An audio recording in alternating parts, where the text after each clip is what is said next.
G'day viewers, just a quick video showing how to replace the cam angle sensor on a Ford Ranger 3.2 litre engine and where it is.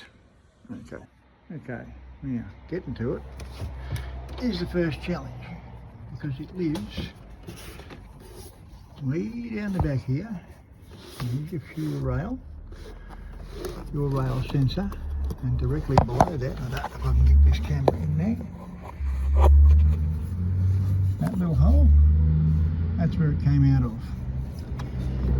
Okay, now there's the sensor that came out of the hole. Now what is entertaining is getting the lead off the sensor. There's the lead.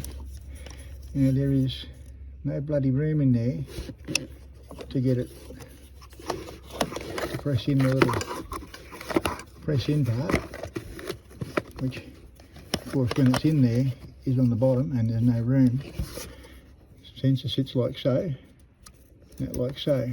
Now you've got to press that in to get it out.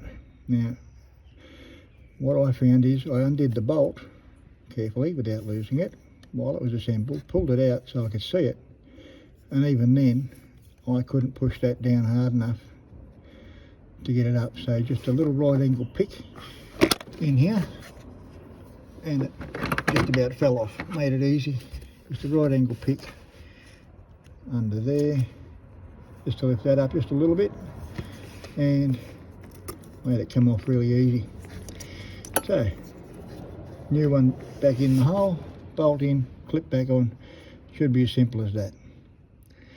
Okay, but yeah, okay, the location is a really shit spot in there, down there, and almost directly underneath the fuel rail sensor to get to that, where that goes.